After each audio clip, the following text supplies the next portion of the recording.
Mr. Piri, you continue. Our student in. No, no one. They will join. No problem. They will join. Yeah, they will join. Okay, next slide.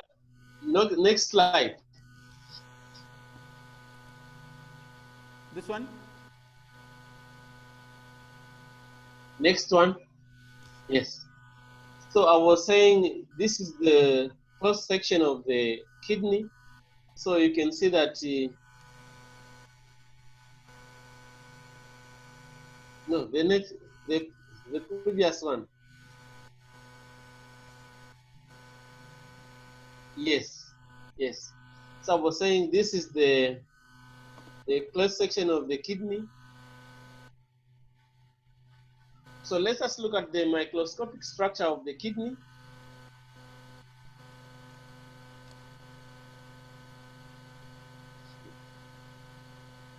Yes. So we're discussing like the peristalsis of the muscle, of the smooth muscles originating in the pacemaker.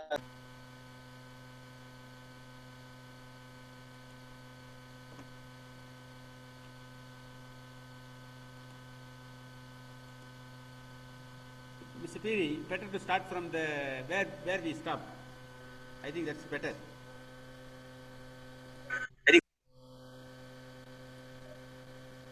Hello? Yeah, you can start from where we stopped because line is dropping. Okay. Let's start from the diagram. Okay, okay. Continue.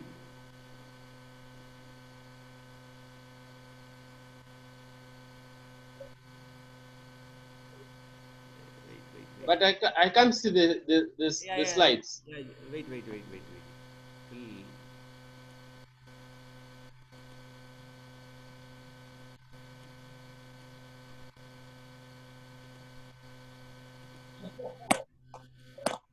I hope now you are seeing. No, I can't see any slide now. Right now? Okay, it has come. Yeah, okay. It's okay. So I was saying, so these are we have the leno vein, the leno artery, the ureters.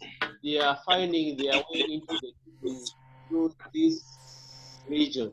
And this region is the one that we call a helium. Then we have the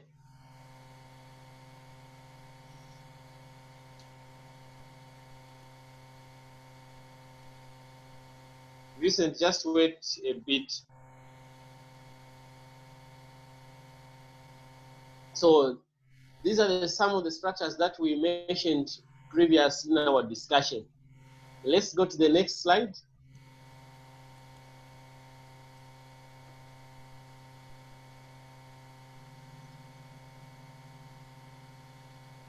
So now we have to look at the microscopic structure of the kidney.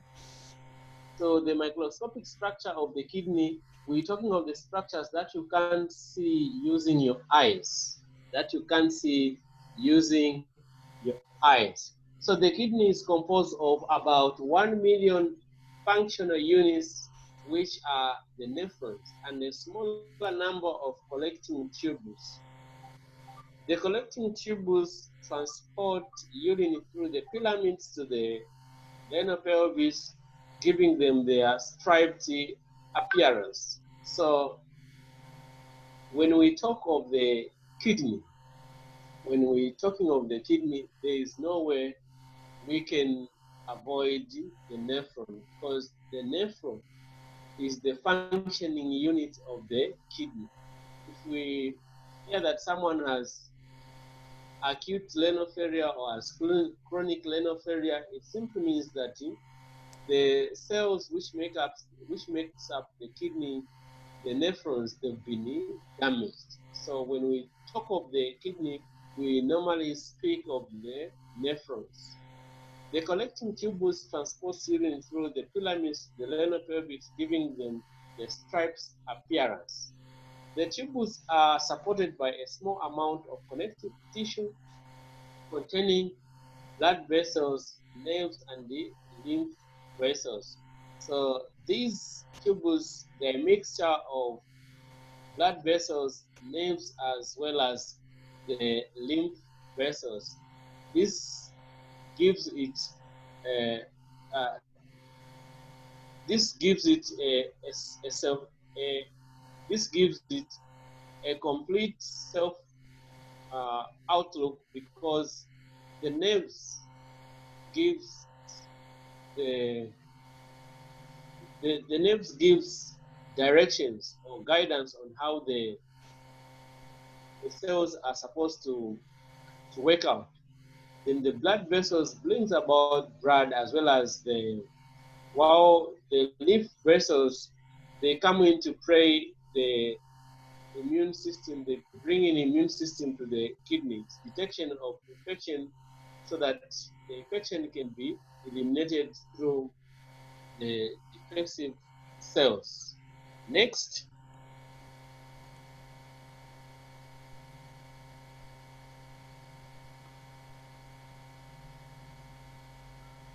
So the nephron is the structure and functional unit of the kidney. Each kidney contains approximately 1 million nephrons. It is in the nephrons with the associated blood vessels that urine is formed.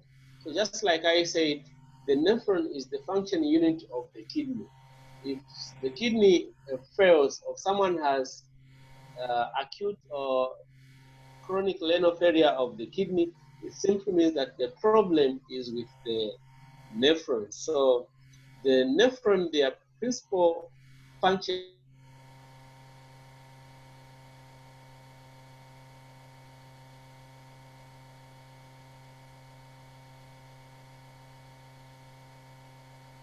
Is there any call coming? Is there any call?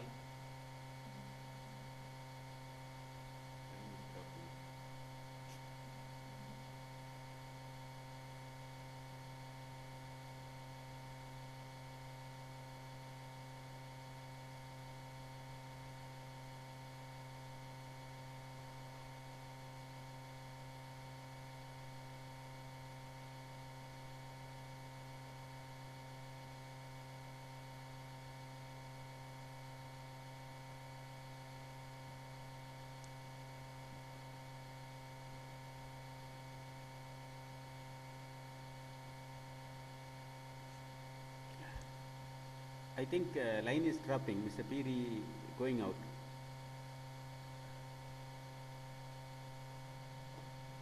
Oh, continue. We are here. Next. Next.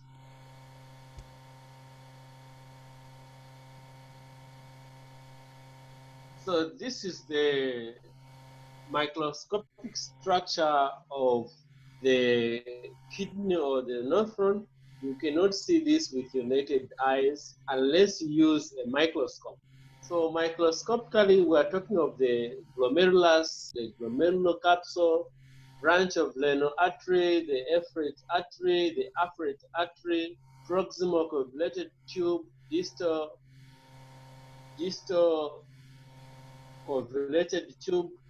All these makes up the microscopic structure of the kidney. And then within it, you can see that we have the loop of Henry, the ascending and the descending, the ascending and descending loop of Henry, and the collecting tubules, which we'll see them later on. Next.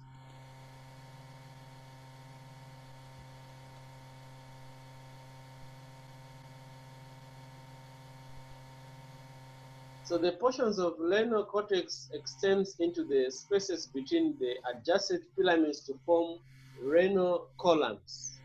The cortex and medulla makes up the parenchyma, or the functional tissue of the kidney. So when you go back to the structure of the kidney, where you can have a look at it using your eyes, you are going to see that there is a cortex and the medulla. So where you find the medulla, we simply mean that this is the main tissue that makes up the cells of the kidney or the nephrons. Next.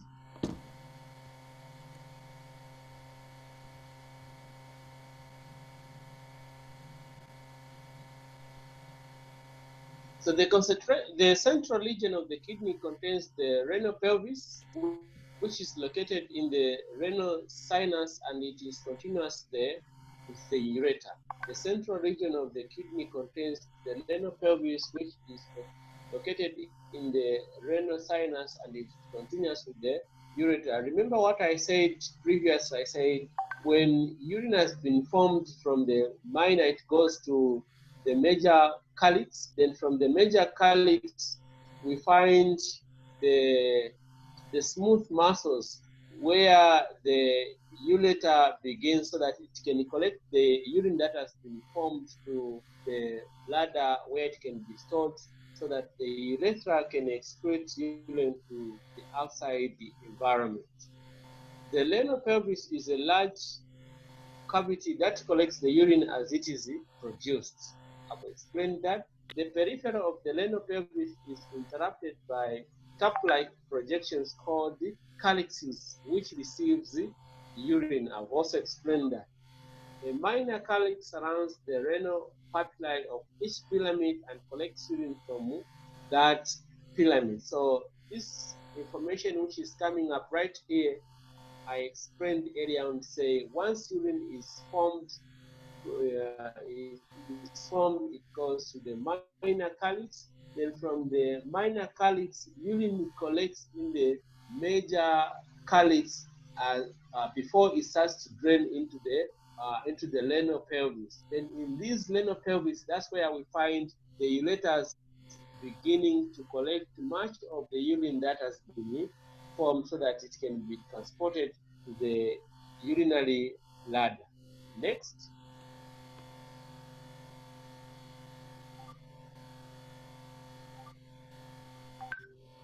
So there we go. We have the renal artery and the afferent artery and the glomerulus. So the afferent artery brings blood to the kidneys. Blood brings blood to the glomerulus. Then the efferent artery removes blood from the glomerulus. So this glomerulus, this is where the filtration takes place. Filtration of various blood cells takes place in this glomerulus, and this is dependent on the amount of blood that is coming to the kidneys. This is the reason why we are saying when someone's blood pressure is low, even the amount of blood that will be delivered to the kidneys through the afferent artery will also affect the filtration process of various nitrogenous wastes. Next.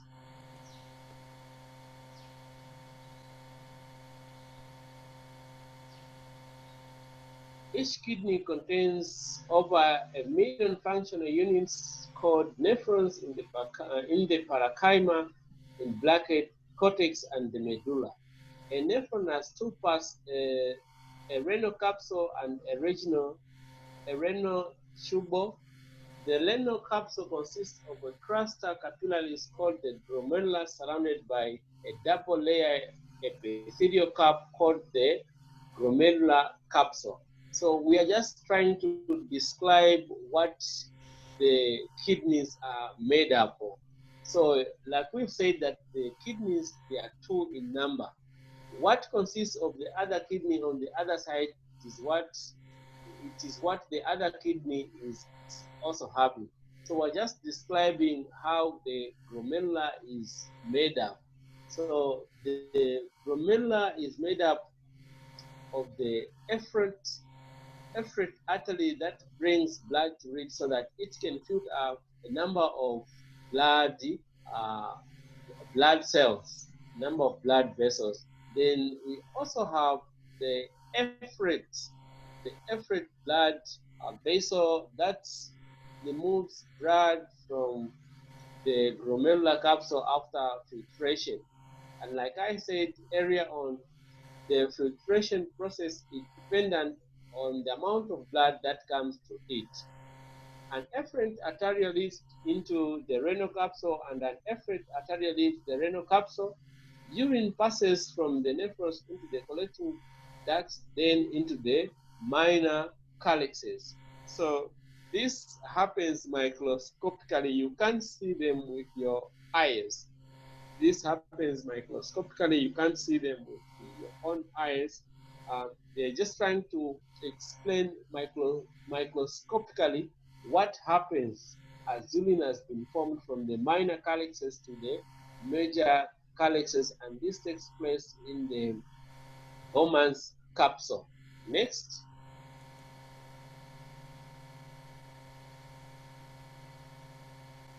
So the juxtaglomerular apparatus, which monitors blood pressure and secretes renin, is formed from the modified cells in the afferent arteriole and the ascending lobe of the nephron loop or loop of Henle.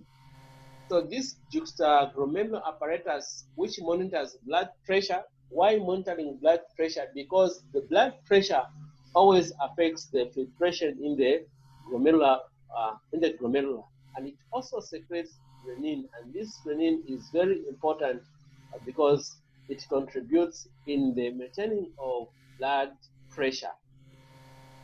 Then we are also saying that this is modified in the afferent arteriole and the ascending loop of Henle. So what we're discussing here, it takes place in the ascending loop of Henle as well as in the afferent artery. Next.